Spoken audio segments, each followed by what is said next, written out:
Oke, selamat datang di Intri Channel. Masih di pembahasan metode penelitian komunikasi kualitatif di segmen Learning Journal Intri. Masih bersama saya Ibnu Mar. Jadi pada materi kemarin dibawakan oleh kelompok 1 mengenai penelitian komunikasi antar pribadi.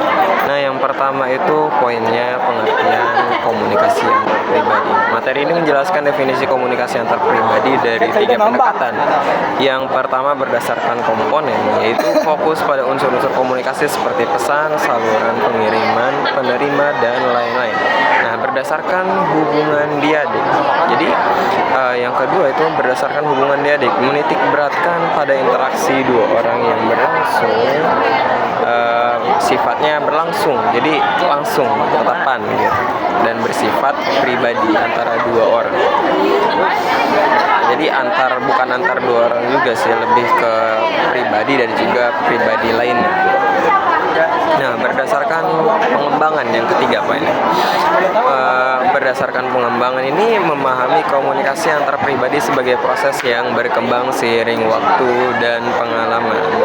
Lalu yang kedua poinnya itu mengenai tujuan penelitian komunikasi antar pribadi. Nah, terdapat 4 tujuan utama. Yang pertama itu menganalisis peran komunikasi sebagai sarana penemuan diri dan juga lingkungan. Yang kedua, menggambarkan bagaimana komunikasi membina hubungan bermakna. Yang ketiga, mengkaji fungsi komunikasi sebagai alat persuasi. Yang keempat, menjelaskan fungsi komunikasi dalam hiburan dan aktivitas bermain.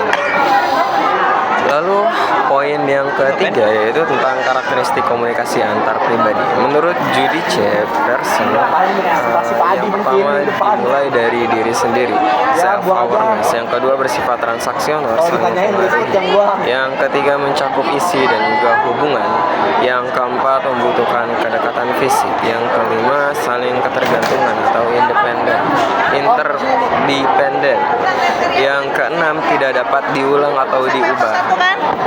Nah, poin keempatnya itu unsur-unsur komunikasi antar pribadi disusun secara berurutan sebagai proses komunikasi. Nah, jadi urutannya yang pertama gagasan, perasaan, dan maksud dari pengirim. Yang kedua proses encoding atau penyusunan pesan. Yang ketiga pengiriman pesan. Yang keempat saluran atau media dari komunikasi tersebut. Yang kelima proses decoding atau penerima. Yang keenam tanggapan batin penerima atas pesan. Yang ketujuh hambatan komunikasi atau noise. Nah, lalu poin yang kelima ya dari materinya itu tentang teori komunikasi antar pribadi. Nah, beberapa teori penting yang dibahas itu pertama interaksi simbolik menurut George H. Mead dan Blumer. Lalu ada coordinated management of meaning itu First and Krunen. Nah, pengurangan ketidakpastian menurut Charles Berger dan juga atribusi Fritz Heider.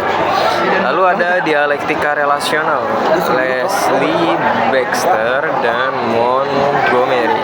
Lalu ada kesopanan politeness theory itu Bourne and Levinson. Tindakan atau ucapan speech at theory menurut J.L. Austin and Searle. Lalu poin materi yang keenam yaitu mengenai metode penelitian komunikasi antar pribadi dan juga contohnya. Nah, jadi dari kualitatif sendiri itu contohnya ada studi kasus, etnografi, fenomenologi, grounded teori, dan juga naratif.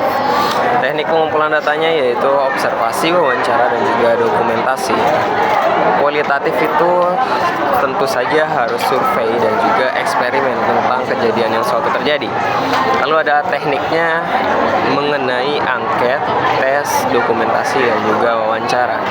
Lalu ada juga campuran, mixed method, kombinasi antara dua pendekatan sesuai dengan tujuan dari penelitian.